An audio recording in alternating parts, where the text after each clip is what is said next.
Hey everybody, we're live. I'm Hello. Jeff with eBay Addicts, and I don't know if you guys know my guest, Cajun Roots Reseller Johnny. How are you doing, man? I'm blessed. A great day. Great day. Well, thanks for coming on and hanging out with me today. Just in case somebody's catching the replay or somebody in the chat doesn't know who you are, go ahead and introduce yourself. All right, everybody knows me as Cajun Roots Street Shuttle. My real name is Johnny. I've actually been doing this for over a year. Actually, no, it would be, yeah, I made a year in November. Yeah. On my second year, and I've only been eBaying now. This July will be 2 years I've been doing eBay. I My main platform is eBay, but I do sell on Macari, Etsy, and also have an antique mall booth at a mall. And then I do this full time. Right. Yeah. All right. Awesome. So how's it been going up there, man? I saw something on Instagram. It was snowing there the other day. How did that go? I mean, because down here in Florida, we don't get a lot of snow. Well, let's So, just say that Sunday, that weekend, I picked up the snowboard, put it in the shed, didn't think nothing of it. Next thing you know, the next weekend, that Friday, here we are with 4 inches of snow when I first woke up that morning, and we had 6 inches that whole day. It's like, at least I didn't pick up the shovels. So that was pretty not too bad, but just enough to get me aggravated. yeah, I know. I lived in Kentucky for about 30 years, and it just seemed like it was either summertime and it was like 90 degrees, or it was freezing. And we had like 2 weeks where it was like spring and fall, and then it would rotate to the next season. So I definitely can relate. But since I've been down here in Florida, man, I'm kind of spoiled with the weather, and I don't even want to go back up north. Once you get up Well, north, up past like Atlanta, you're just like, oh, let's turn around and go back. It starts I getting a have to little. say though, I've been here 2 years, and this July would be 2 years, and it is amazing to see every 4 seasons. It's I understand.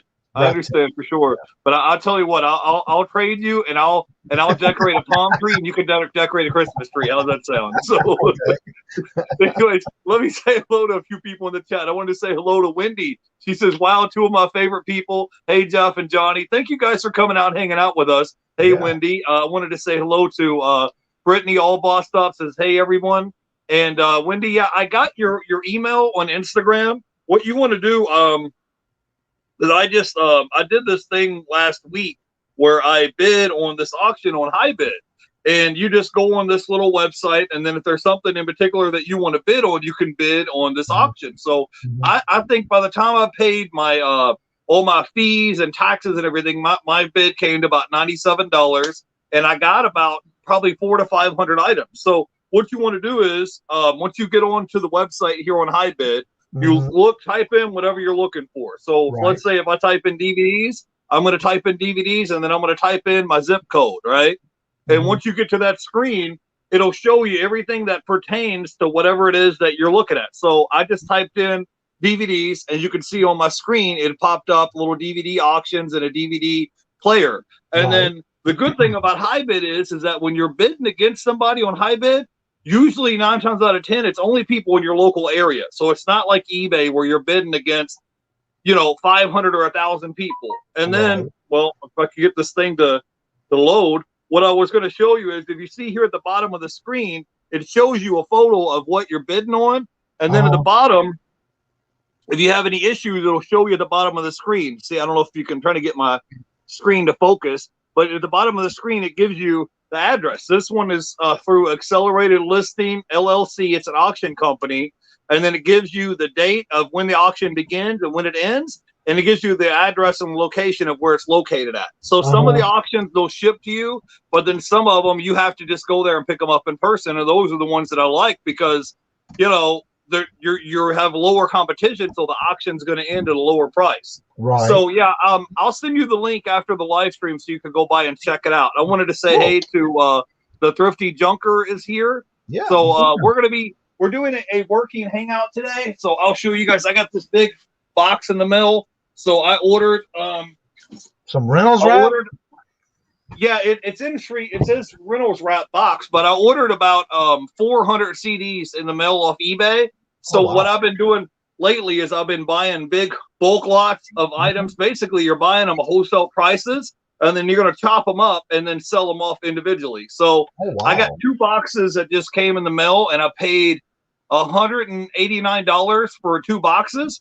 So you take $189 divided by 400 CDs, it breaks down to like 47 cents a piece. Right. So when you got 50 cents an item tied up in it, you could turn around and sell it for $10, $15, $20. You got a pretty good margin there. So at a bare minimum, if I get $10 a piece times 400, you're still turning your $200 investment into about $4,000 worth of merchandise. So I will be listing, and if you guys want to tag along and list some items too as well. Also, if you want to pick Johnny's brain and ask him a question, drop a question in the chat. It's going to be called Pick Johnny's Brain. Ask him a question, right? And also, if you didn't know, Lucky Charms Wendy and Thrifty Junkers going on at 7:00 tonight on their show on Thrifty Junkers channel tonight. Okay, awesome. Yeah. So Johnny, how have you been doing, man? I haven't talked to you in, I don't know, a month or so. How have you been doing? Well, let's see. I've been doing my $100 money in motion, which has been really well. Tell people about that. We're in round 3 already. Well, explain what that is in case people don't know what it is. The $100, actually, I do have a video on how it works. But what it is that the first round, when we first start a new round, everybody comes in and they drop links. We do usually 6 at a time. We'll show Victoria and Dawn from Two Hip Chicks is my co-host. And what we do is they'll pull up the links in the chat, and I'll put them up on the screen in a incognito frame so I don't get all those suggested things in my eBay store. And I basically go over each item 3 times. The first one is the description, the pictures, the price, the shipping, and that kind of stuff. And then I'll go again 2 more times. And as they're selling, the first object is to get on a bracket. And if you're familiar with the March Madness, I basically got it from that idea. Yeah. And I will have 2 brackets of 16. So the object is to get the first 16 per bracket.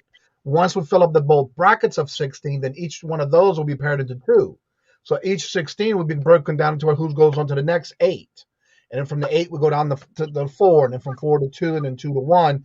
And then the competition competes with the top bracket and bottom bracket. And so it's been the 3rd round, and Pammy won the first round. Then the second round, Billy Phlipper won it. But then once he won, him and Pammy had to compete to see who holds the title. And so Pammy now has the whole title for both rounds from the champion, so to say. And so when we finish round 3, whoever wins round 3 will then again compete against Pammy to see if she either holds the title or they take the title. Okay. It's been really well, and what I'm enjoying about this is there was in the chat they were bringing it to me about me wanting to do something like this, and I asked questions as far as what would you like it to be named, and so they gave me a couple of names. And so one night I was asking Robert, it's like, what'd you think about maybe something like this? And so we kind of bounced each other off with ideas, and that's how we came with the $100 money in motion. And so it brings people a lot of sales in their stores. Even when say that we have people who don't sell on eBay or don't sell on any particular platforms, they'll come in and buy to support that person, and then they get put on the buy side of the brackets where we do a drawing at the end of the round. Right. And then we give out 2 prizes, the top bracket and the bottom bracket. So it's a win-win. But I've been getting a lot of emails and nice messages from people saying how since they've been on the $100 promoting their channels and selling things, they've opened up more sales for the week on their platforms they're selling on because of doing it. And they see more sales coming in. So yeah. Yeah, it's funny. Once like on eBay, once you start triggering the computer algorithm, whether it's through sales or listing items or something, it's almost like it does something to the computer algorithm and it like wakes it up and it's like, hey, what's going on here? And now all of a sudden, you'll be able to sell an item. Let's say, for example, if I sold this CD for $10, $10 isn't a lot of money, but what happens is it creates a domino effect in your store. So now all of a sudden that one sale turns into 5 or 6 because it's like, think about dominoes that are all lined up together. You knock one domino over and it triggers a whole computer algorithm of sales. I don't know exactly how it works, but there's something to it, even if it's only a $10 sale. So and then one of the things I push in the actual links that they give us in the chat, I'll let them know, look, go into their store. If you're not interested in that one link they dropped, and we'll say, look, if somebody's looking for something that wants to buy something, put in the chat, I am looking for. And that way, if somebody has it in their store, they drop their link first, and so that gives them a chance to sell it quicker. Or if somebody isn't careful what the link is, they can, and I show them how to go in and look in their store to where they can browse the store and find something else they may be needing or wanting or interested in. And it brings in that more activity in their platform. Now we let Right. them do any platform except Bonanza, only because Bonanza is more of that you imported from other platforms anyway. So instead of it being Bonanza, it's any other platform but Bonanza. Right.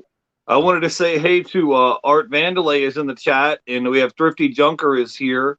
So if you guys want to ask questions to Johnny, you can go ahead and drop questions in the chat.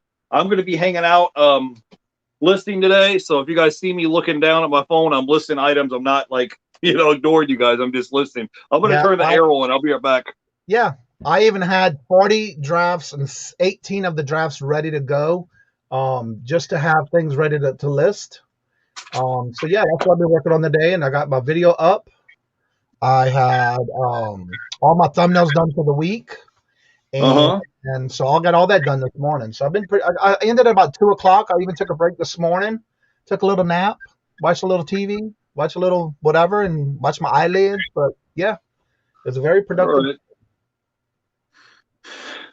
So Johnny, I wanted to ask you a question, man. How is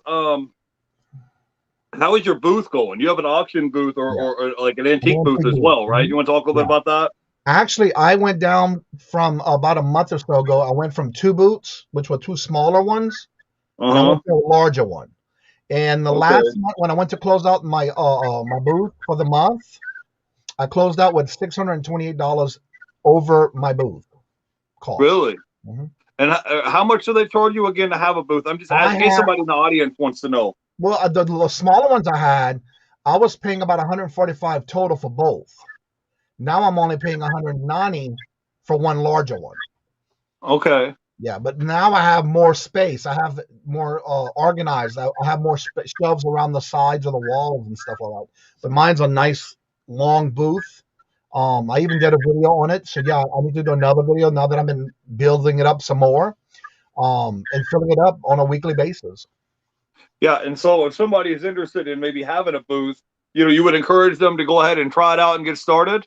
Well, the best thing is if you're looking in your sourcing and you see there's a lot of bigger pieces that you would like to get a hold to, but you don't have the place to, or you don't want to ship it, that's what I use my antique booth for. For example, I had gotten a hold of this large, it was they called it a train case.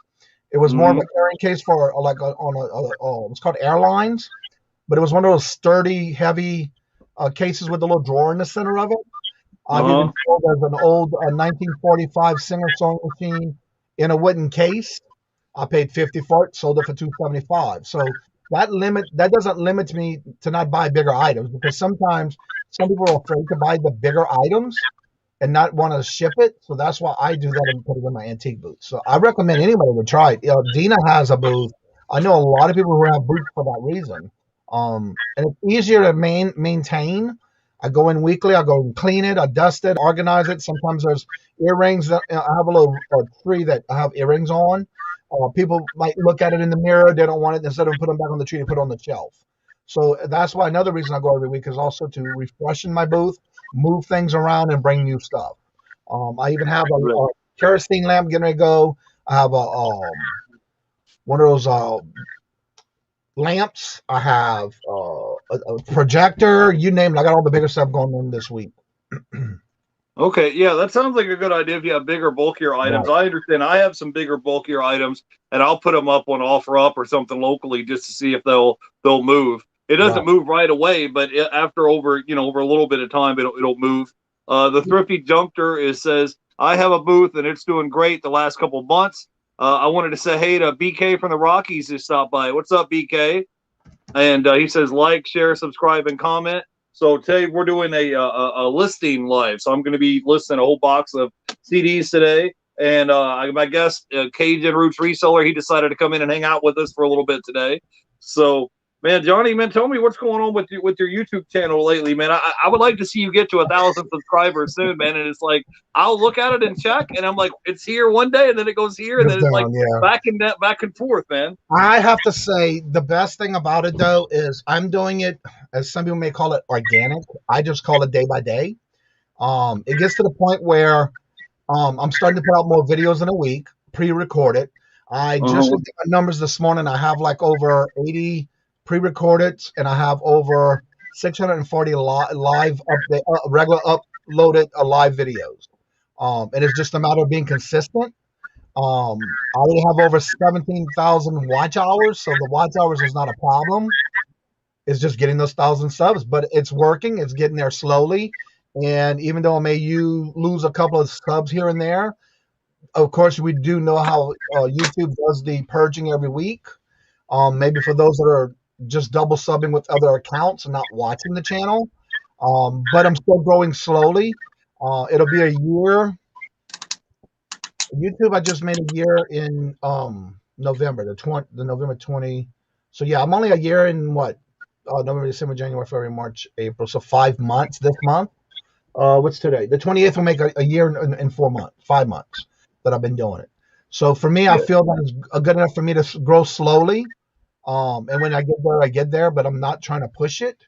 I like the idea that the people who are coming, I'm watching my numbers on those lives that I'm doing.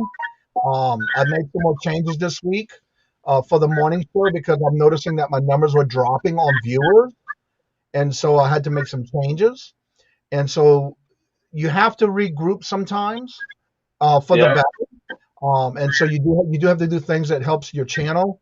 And I look at the algorithm, I look at the results, I look at all the everything they give you to look at. And so it's been really a good trial and error with me because I've been doing a lot better now where I'm trying to get that EOC number for those watching the videos and getting it pushed. And so I've been really working hard on that.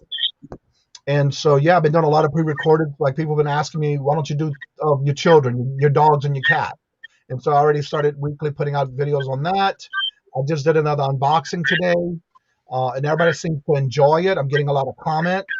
And so every time I turn around, I'm always trying to improve my videos for those that are watching and giving me good questions and comments and feedback. And that's important. Yeah.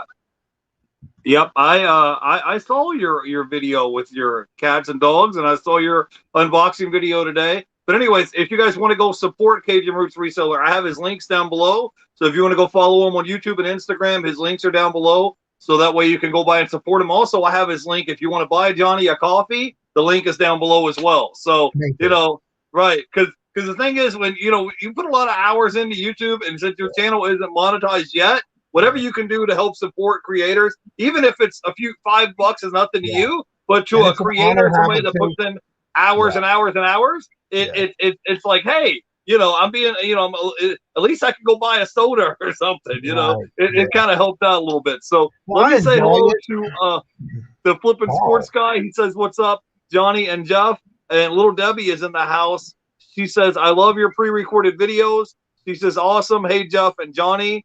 And she says you have a co-host as well. You still have a co-host with you this week or not? I didn't see him on this week. As of this week, all the thumbnails are out. I already spoke to Paul. We are going to have no co-host as of this week, and we are going to basically the new way we're doing the show starting this week is more of promoting and highlighting channels like I used to do when I first started. I'm going back to the old beginning, basically promoting other channels on a daily basis, opening the chat for anyone who would like to come on and promote their channel.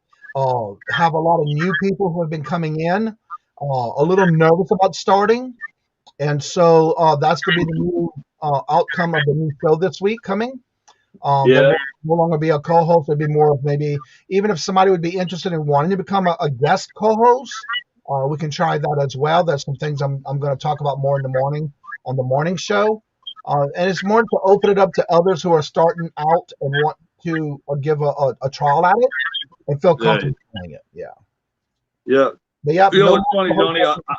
I was thinking about it today that me and you are similar in the way that we both try to help promote other people in the community. Because I can sit here and talk till I'm blue in the face, but it's like people. So I think sometimes people get tired of hearing me talk. But also, I want to be able to promote other people and be like, hey, you know, let's help so and so. Like I had, you know, Carolina Thrifter one the other day. You know, and he does $10,000 a month in sales on eBay, but his YouTube channel is like at $750. I'm like, man, if you could just get the little bump, you'll get there. You'll get to your 1,000 subscribers. So that's what it's kind of about, to be able to help other people along the community. You know, because it's like, that's kind of our whole like little niche. Is what I try to do, because I can sit here and put out a video every week and say, hey, I paid 50 cents for this and sold it for $15, or I can go into community and bring on new guests every week. And not only are you hearing ideas from me, but I'm bringing you strategies of other people. This week I got Derek coming on, Fundamentals of Side Hustling. He's going to be on Tuesday. Wednesday, I have this guy on called Amazon Lit. He's going to be teaching you guys how to sell wholesale on Amazon. And then Thursday, we have Mel coming on back from Burnout, and she sells books. She's all the way from Australia. So we're trying to get the time zone worked out, because she lives in Australia and I'm in Florida. So the time zones are completely different. So we're working on that. So I try to have new guests coming in every week so they can teach you something. They all have different niches. They all have different ideas. They all have different ways of doing things that may be different than what I do. When it's fine, everybody does it differently, but it's just to being able to say, hey, check out so-and-so. They're doing great work, and be able to help push other people in the community. I wanted to say, hey, to little Debbie, with 199 super sticker. Hey, we appreciate you, little Debbie. She messaged me the other day when I had this question. When I had Carolina Hustler on. She's like, how did I miss this? I was like, I don't know. I'm like, I promoted it on Instagram. I promoted it on YouTube. I'm like, you just have to catch the next one. But we appreciate you coming in and hanging out with us. She says, question, what is your least favorite to list and what is your best flip? I think she's talking to you, Johnny. I have nothing that I have to say that's my least favorite, because I enjoy listing anything. Anything that I can make money on and flipping. My motto is, if I can flip it for more than what I paid for it, no matter if it's double or more, I'm listing it. If it's something that can make money for me, I'm listing it. But my best flip so far, I have to say, is I had gotten this item of something for free, and it was one of these health beauty kits, was still brand new, sealed, and I wound up selling it for $385. And then right below that, I was selling some of the test strips for the blood glucose meters. And the minute I listed them, I thought maybe, okay, I got a good price on it. It'll stay maybe for a little while. I'm not sure. From the time I listed it to the time I went to put it in all my listed items in the closet that I have everything in my storage area, it was already sold. And I wound up selling the one bundle of 5. It was for $285. Again, all free. And then right after that, I listed the third item, the same set, but a set of 4. And of course, that went for $175. So I am not afraid to flip anything in particular. And just another thing I recently did was I am actually going through right now the 40 listings I already have a draft for today, today and tomorrow. I already have 18 of them ready to go, where they came from a eBay store that I bought out. And I did that 3 times already, and then one was an Etsy store. And I have to say, so far, just what there was 4 boxes that are total. My total cost of goods for each item is $2.18. And that also includes 2 Xbox games, the Xbox console, and games and remotes and all that stuff. So my cost was only $2.18 a piece. And so things like this. Yeah. Brand new, sealed. Right. And I am going to be looking at the price right now. I have it up right now.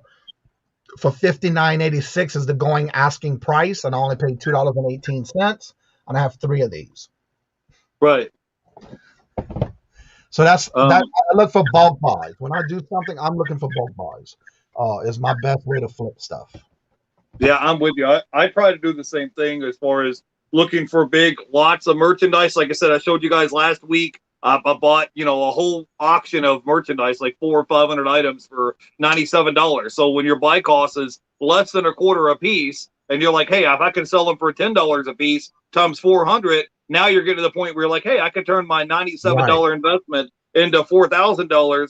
And I don't mind going to thrift stores and yard sales and pawn shops, but I feel like once I go there and I clean the shelves off, it takes them a couple weeks or a month to restock the shelves. And if I could just press one button and say, hey, I want to order like this. I'll say, hey, I want to order, 200 CDs, 400 CDs, press one button, and it's, and you're paying 47 cents an item, and that's brand new in the shrink wrap, like this, brand new in the shrink wrap, shipped right to your door. Yeah. And all you do is press a button. I've been doing that a lot as well. And I'd say my least favorite item that I like listing is probably clothing, just because you get so many returns if it's the wrong size or the wrong shape, or or they get so many questions and people want to know the size, and it's like, man, I'll put everything in the title. I'll put like if it's a pair of pants, I'll put 36, 32, Levi's jeans or whatever it is, and then I'll put in the title if it's cotton. I'll put all the information in there, and I'll still get 100 questions. And they're like, "Can you send me measurements?" And I'm like, "I ain't got time for all that. Like, I would much rather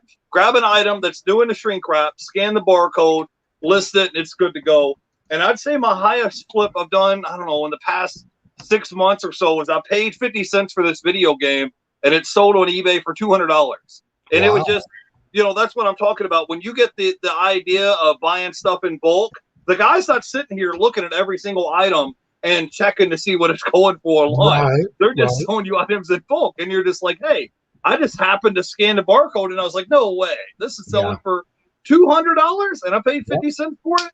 So, and also another thing is that in case something happens, your item gets lost in the mail, or someone steals their package, or whatever it may be, I've got like 50 cents or $1 tied up in the item. So if something happens that I have to give the customer a refund or whatever it is, they open up a case and said they got damaged in the mail, it ain't the end of the world. I'm like, okay, no problem.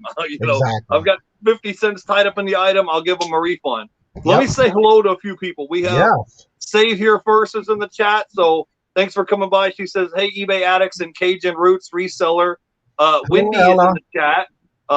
Cheap Fine Gold Mines is here. I think, I don't know if it's correct. This said they just hit like 800 subscribers. So if that is correct, Ben, if that is correct, congratulations to you. We got Gravity Goods is here. He says, hey guys, taking photos. Well, that's what I'm doing. I'm taking photos and listing as well, or trying to. And we have Jen's Closet Gems is on. I saw you on Dragon's channel the other day. So Jen gets around. She's going to be on with Mindful Merchants, I think, tomorrow on Monday. I think so, yeah. And says we are killing zombies on Xbox and listing. Well, awesome. You can multitask. Wendy says, Jeff, how is your challenge going with Manny? That's my brother, and yeah, we're having a little competition. He actually is winning at the moment because I'm at we're having a competition to see who can get to 10,000 items listed, active items listed in your eBay store. So he's at 7,000 and I'm right here at 6,000. So we're trying to race to the finish line to see who wins. And actually, I'm going to have him on my channel this week coming up on Saturday. It's my birthday, and I'm going to have my little brother on the channel. So you can ask him yourself. He'll be here next week. And so, but yeah, he talks all kind of junk to me, but it's like, I'm like, tell him, I'm like, bro, I'm trying to shoot YouTube videos and eBay and work my full-time job. So it's like, I can't crank out, 100 listings every single day. Like I try, but it's like, I'm here, he's here. So it's kind of neck and neck. So, but if you talk to him, if you ever see him or talk to him, he'll tell you, oh, I'm the best. I crush Jeff. I kick his butt. And on and on and on and on. I can't listen brotherly love. Right. So little Debbie says, next question. Well, about the stuff you may not have much knowledge about, how do you describe or price those items to reach the right audience? For me, I am not afraid to try something different. Again, I'm going to go back, piggyback on Jeff when he was talking about clothing. I'm not afraid to do clothing. I just don't do a lot of it. And if I do, it's 9 times out of 10, it's new with tags, or it's still new in package. I basically, when I'm doing clothing, I also take my pictures with the ruler of how wide the under the arm to underarm, from the arm, the shoulder down to the hand, if it's a short sleeve, long sleeve. I take all those pictures and put them in my listing when it comes to clothing. When it comes to other things, and if I don't have any knowledge on it, I will at least try to research it. For example, again, going back to this, I always use this nice little thing called a barcode. That can give you a lot of information on either how much it's selling for or how much it's listed for. When I do things like that and research something that I have not had any knowledge of before, the best thing to do is when you're looking at items up, do not, and I say don't use it for the judgment of how much. When it comes to what is listed, you got to remember, if it's listed for a certain price, that is what someone's asking for it. That doesn't mean that's what they're going to get for it. So what I do is I research things by looking at how much it's sold for, how many sold, How many are listed? How many are sold? So you got to kind of like weigh the cons and pros and all this at the same time. But the biggest thing I do is I look at what is sold. And then when taking pictures of the item for the first time, if it's something that I've never done before, I will take front, back, top, bottom, side, side. And if it's sealed, I will also make sure and take a side view of it being sealed, or if it has a tape around it, I'll make sure and do that. And the last, I get all 12 photos as much as I can. And the biggest thing as well is that code right here and everything around the code.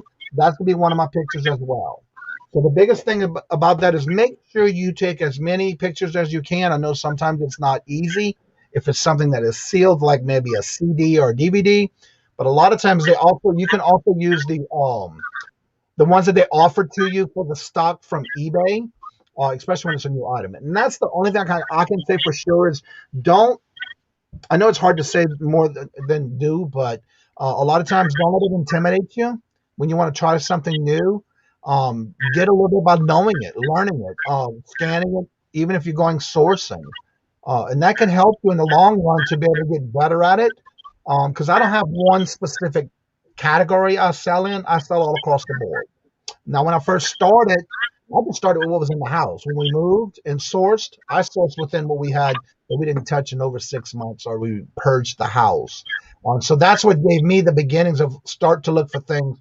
Yes, granted, if you watch some videos that say bolos, you got to remember some of those bolos may not work in your area that work for others in their area. So just be careful on that because sometimes the platforms get saturated and then it tanks down. So something you may have to hold off in the long run.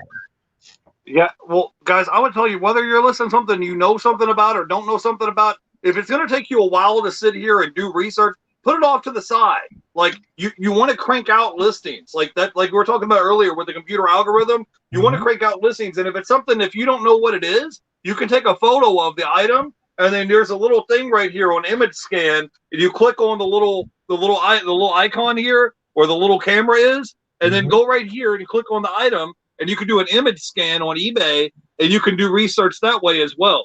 So you can pull it up. I just did an image scan, and this just popped up, and it's showing you right here. This particular CD, someone has it listed for $14.99. This person's selling his for $10.99, and then you can click right here under the that's not what I want. But you can click right here, and it'll show you the solds. You can put the condition if you want it to be new or used. It'll show you how many of them's listed. But I mean, if it's something where you have to sit here and research it, and it's something you don't know a lot about, just put it off to the side. If you have 20 items that you can crank out, because it's about getting momentum. Think about like a basketball player, and he's hitting 3-point shots, right? So if it's like, here, now shoot a free throw, now run half court, like, no, get into, like, try to list items that are like items. Like if you have items like this and you can crank them out, they're like items, get in your little zone, start cranking out like listings. And then if you have a pair of blue jeans or a pair of shoes or something you have to look up later, look them up later. Get the ones that you know something about, get them lined up so you can knock them out, get those knocked out. Hopefully that makes sense. I wanted to catch a few questions in the chat we have here. Wendy says, looking forward to seeing Manny again. What day is your birthday? My birthday will be a week from today. It's going to be on Saturday on May 1st. So it's coming up here in about a week, and you wouldn't believe it, but I'm going to be 37. I don't know. It doesn't sound right, but Amy from Coburn and Aben from the Cheap Finds Gold Mines, her birthday's May 1st. Oh, really? Yeah. Okay, awesome. And Jen's Closet says photographing and listing clothing new with tag item is nice. Cheap Find Gold Mine says Little Debbie, find a listing closely matches your item and copy and paste and sell similar. Says I don't like selling similar. I like to create a new listing, but one thing I stopped doing is the long descriptions. Yeah, crank out these listings. Like you don't like if I get 10 listings done, like as opposed to getting 50 done, I would, because listen, once you get the listing up there, you can always go back and edit it. You can change the photos. You can go back and change the price. You can change the description, all that. Like this, I want to just try to crank out listings because that's the way, like the more items you get listed for sale, the more sales you're going to make. And if there's something wrong, you can go back and like everything doesn't have to be perfect. It's not going in. It's not going to be in a museum somewhere. Like it's not that serious. Just get the listings up on the platform. Dumpster Diver Dad is here. Mo, he says, hello, everybody. Thrifty Junker is here in the chat. Little Debbie says, an example, a fancy piece of unmarked glass. Who made it? What is the pattern of it? What do I mean? The right audience? Yeah, that's what I was saying. If there's something you don't know, just put it off to the side. My brother, for example, he sells a lot of remotes. I don't have any on me, but on these remotes, a lot of them will have the item description of what the remote is, but some of them doesn't. So he's got to take time and look up the serial model number and find out what this remote goes to. Does it go to a TV? Does it go to a VCR? Does it go to an air conditioning unit?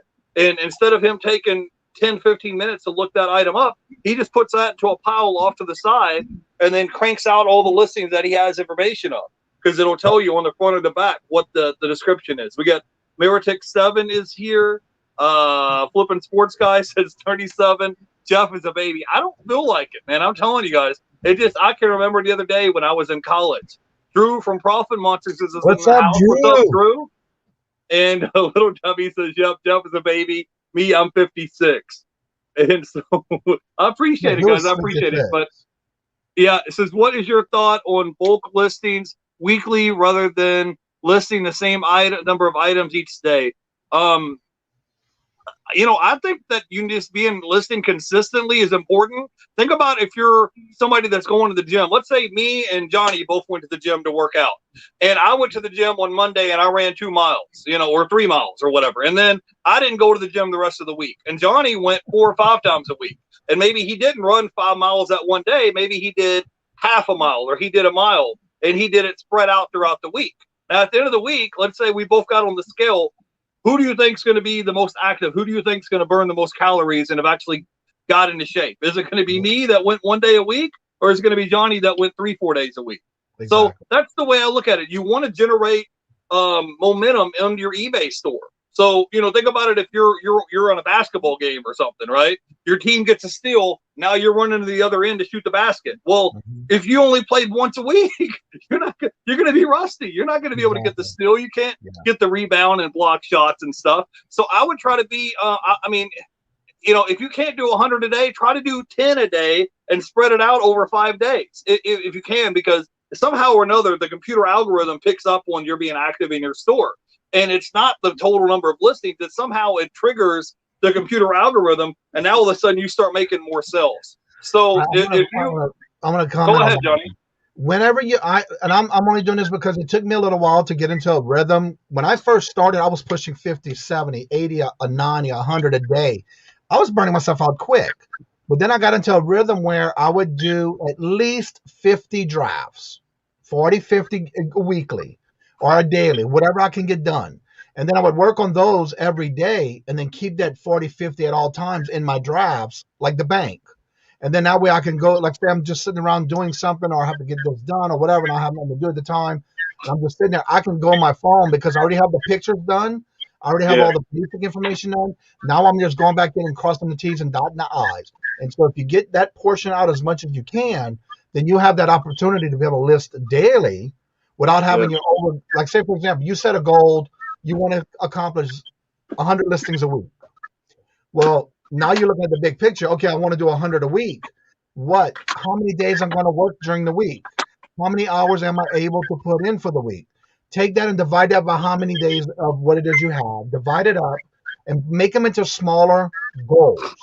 That way you can say, okay, this is my goal for the day. If I'm going to work 5 days a week, lower my goals to get to that 100. I'm looking for the big number, but if I do them in smaller portion, I will get there faster than trying to get myself into a bogging yourself down or getting and stressed because you're not getting to that 100. Then when you get there, it's like, oh wait, I can do this easier because I'm doing it by the day instead of by the month or by the week. And then it helps you get to your goals quicker. Then you're like, well, I can do this. Maybe let's see if I can do it a bit more. Maybe do 150. And you raise that number up, but you still break it down to smaller amounts. Just remember, this thing about eBay and listing and things like that is just like you eating a meal. When you put a meal in the front of you, do you eat it in all one bite, or do you take smaller bite in portion? It's basically the same concept. You just have to do it in items you're listing, no matter how big or small, or how many at one item, or how many items. Yeah, when I used to work my full-time job when I was working at General Electric, I would take photos and kind of have drafts set up ready to go. So then whenever I had a 30-minute lunch break or a 10 or 15-minute break, I would pull over on my phone and already had the photos front and back of the video games or the items that I wanted to list. So just like how Johnny had them saved in draft, then all I had to do, I already had the photos already saved in my phone. So then I would just upload them during my break or something. Everybody else always thought I was playing Minecraft or something on my Right. phone. And I'm like, no, I'm just listing items whenever I had downtime because Yep. I would already because it takes 2 seconds. You take a photo front and back, and I would just list the items, and then I would already have the photos like saved on my phone. Mm-hmm. And then for me to list them, it didn't take no time to do that. So, Well, you can do that and have this week. I'm gonna be doing drafts a video saved because on your somebody phone. asked me about it. Yeah. I'm gonna start showing them how I do it all on my phone until the last step is on my computer. Robert actually taught me about, because I asked him, I said, how are you getting all these drafts done so fast? Because I usually would take the pictures, download them on my hard drive, and then get my drafts done. Then I'll go and marry the pictures and put them together on my drafts. And I was like having these extra steps. But when he told me what he was doing, it's like that cut out 2 big steps already. Then now that I can do more by doing them in less than 2 steps than what I'm doing already at the beginning. So now that I've been doing it that way, I find it works a lot easier. I love Debbie's statement. She says, what are you saying? So how do you eat an elephant? One bite at a time. Basically the same concept. Yeah. Yeah. Little Debbie asked the question. She said, given the chance to encourage young folks to go to college, knowing what you know now about self-employment and reselling, would you, if you talk to younger people and someone was on the fence about going to college, what would you tell them? Well, first of all, education is a very important thing nowadays, especially for the business world today. But if they don't have anything saved, but they, like, for example, there are a few people who I know that go to college on a full scholarship. Well, take up that opportunity, get that free education, because the education you may get one day may help you in something. But this can help in a way that if you are wanting a supplemental income, just for something, say you want to make a goal and want to go on a vacation, or you want to buy this special item, or something's coming up, or a wedding, or whatever. This is just another way to save. But if somebody has that opportunity to get an education, do it. Because when I got out of high school, I went straight to the military. I went straight to the Navy. So I didn't get a chance to go to college. But I did do it 30 years later. It was a lot harder for me, a lot more work. I had to get into it. Plus, I was still working my business at the same time. But I guarantee it was worth the rewards at the end, because now I have more education on business than I did before. And it helps me in the long run. So don't delete anything about education. That's something you don't want to have anybody just not do at all if they have that opportunity. Yeah, I'm not anti-education. I'm just anti being in debt. If you know, right. I'm not for people getting out of school and then they have $80,000 or $100,000 of student loan debt, and then they're basically in debt servitude their life to pay it off. But I mean, I was thinking about when I went to college, there are some of the classes that I don't use at all, and then there's some of them I use to this day. I took like accounting classes, like public speaking classes. If I didn't go to college and take public speaking classes, I wouldn't be on YouTube right now. There'd be no way. I don't know if you guys know, but the number one thing that people are scared of, it isn't the dark, it isn't falling. Number one thing people are scared of is public speaking. So just little things like that helps you get over your fears. And for you to sit in front of a class of your peers, there's 30 other college students in class, and you have to prepare a speech, you can't sit here and look down at your notes. You have to be able to speak. So just little things like that I was thinking about. Oh yeah, college wasn't a complete waste of time. I did learn about accounting. I did learn about public speaking. I did take classes, learn about real estate. I did take classes learning about, business ethics and things like that, So when you're in the real world, some of the stuff like geometry, you're like, you don't ever use, but some of the stuff you use every day, whether you're, doing something for English or public speaking or accounting. So some of the stuff is good. And like I said, and it just depends on what you want to do. There's some people that go into college and they want to be a doctor or a lawyer or an engineer. There's no other alternative. They have to go to college. But then there's some of these people that maybe they want to be, a heating and AC guy. Maybe they want to be a plumber or electrician. Maybe being a lawyer isn't for them. They don't need to go to college. They could go to a trade school and learn to be an auto mechanic or learn to be a heating and air guy. So there's nothing right or wrong. I saw something on Instagram the other day, And this guy says, if you make $80,000 a year as a truck driver, or you make $80,000 a year as a lawyer, it's the same thing. It's still $80,000 a year. So what difference does it make? This guy went to truck driving school for a month. This guy went to college for 6 years to be a lawyer and to get a law degree. But at the end of the day, they're both making $80,000. So it's just got to be what's for you. If you get into it and you're like, man, like there would be no way I would be able to sit there and go to college that long to get a law degree. I just couldn't do it. But for other people, that if they were like, hey man, I want to go be, a reseller, or I want to go be, something else. I want to go be a CDL truck driver. You may not need to go to college for 8 years to be a lawyer. It just depends on what it is that you want to do. But I wouldn't discourage people from going to college. I would just discourage them to like, wait a minute, hit the brakes, time out. You don't want to sign this contract to be $80,000 in debt, because at that point, it's like you're basically signing a mortgage note and you don't even have a house. It's like, so later on down the road, when you want to buy a house, or you want to buy a car, or you want to get married and have a family, now you have this extra, thing on your shoulder where you're like, wait a minute, I got to come up with $500-$600 every month to pay this student loan back, instead of taking my kid to the zoo. And instead of me having a Saturday off to go to the beach, well, guess what? Now I have to work on a Saturday, Sunday, because I got to pay the student loan debt back. Exactly. And I feel like that's not really ingrained in your head. It's just like, hey, sign this paper and you can go to school, So the best thing about it, if somebody has a dream of what they want to do as far as their profession, I would say go for it. If you have the means to do it, But when somebody who is not able to do that kind of thing and go to college, I would say, try it out. But start slow. You have to start somewhere. We all started from the bottom, whether it's YouTube or eBay or whatever platform you sell on. But again, you always want to start with what you have already, because a lot of times when we get started, it's like, what do we start with? Well, a lot of times if you purge your home and things that you don't use in a couple of months, that's where you can start at and see how that works. This type of business is not for everyone. Everyone it's something that you have to build yourself up to be able to do this, because a lot of times people can't do it.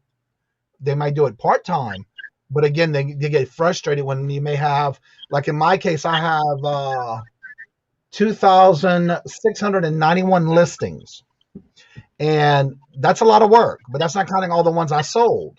So the biggest thing for me is the more I list, the more I sell, the better it is for me. But that's a good problem to have when you're listing and you're selling, because then now you want to make that goal. And my goal right now is to be at 3,000 by June. So I do a quarterly number, and that's my goal for that number. And so that's what I work on a daily basis to get to that number. That's what I was going to say. It is reselling isn't for everybody. Not everybody. Like it's not so much the work. It's just like, there's some people that's hardwired and they have to be punched in at 9 o'clock, and they have to go home at 5 o'clock.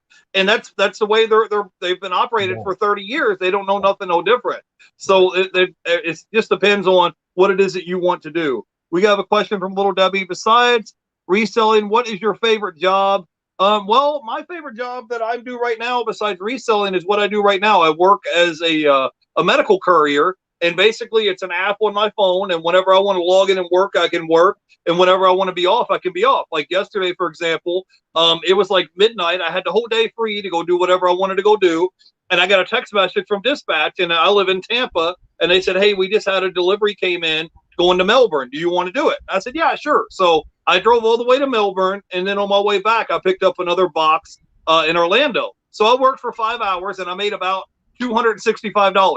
And then the rest of the other 19 hours out of the day, I had free to go do whatever I wanted to go do. So just something like that where I can log in, say, boom, I want to make $200-$300, work 4 or 5 hours.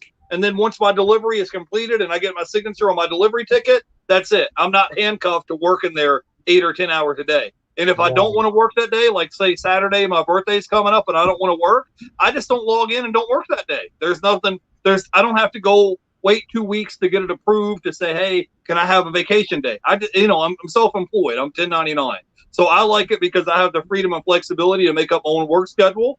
And if I need to make a phone call, or I need to stop and get gas, or if I want to stop and take some snacks with me, I can do that. If I want to listen to YouTube or listen to the radio, turn on some tunes, I'll work for 4 or 5 hours that day, make my money, and then that's it. I'm done for the day. So that's probably my favorite job that I've done. Right. because I'm not, I'm not in danger. I'm dealing with doctors and nurses and all that. And like I said, I can work for 4 or 5 hours, make my $200-300 for the day. Once my box is delivered and they sign the delivery ticket, that's it. I'm through for the day. Go ahead, Johnny. Right. For me, okay, the question was, what is your favorite job? I have to say, I guess for me, I didn't look at jobs as a job. For me, it was more always an education to me. Um, I have been working for myself since 2004. Yeah. So I think the best job I had was waiting tables and cooking in the kitchen because I had some jobs where I did both. Back in the South, where I basically started from the kitchen and doing dishes, working my way up, and then I did waiting tables and cooking in the kitchen. That would be my best thing when I worked offshore. Offshore was my biggest thing of working on the platforms and cooking 3 meals a day, making sure you plan it.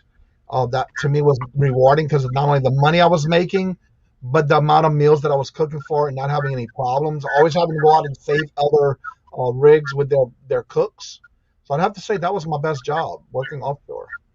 So Johnny, since we got you on the show, before we let you go, you have to tell us about your time in the Navy because I'm very curious. I was watching the History Channel the other day, and they were showing something on the History Channel about World War II and about all this stuff that was going on in Japan and stuff that was going on with Germany. And I was I was born in '84, so some of the stuff, me rewatching it, I wasn't there at the time, and I was just like, wow, this was crazy because both of my grandfathers on my mom and dad's side of the family were both in World War II. My grandfather on my mom's side of the family, he was fighting in the Pacific, and my grandfather that was on my dad's side of the family, he was fighting over in the European. And I just thought it was really interesting because this was 75, 80 years ago, almost 100 years ago, and I'm just like watching the replay of all this stuff that was going on. So can you kind of give us a synopsis of what it was like for you in the Navy? Don't tell us anything that you're not allowed to tell us, but tell us about your experience of what that was like being in the military. For me, when I first started, I actually went from high school, from graduation, getting all my information done, and joining the next March. And when I joined, I went in and I did my boot camp in Great Lakes, Illinois. I was only 19 years old at the time. I think I was going to be making 20. And when I did, for me, that was all new. You had everybody tell you when to eat, when to wake up, exercise, and fold your clothes one way. They taught you all of that. How to make a bed and have the tight quarters on the sides and stuff.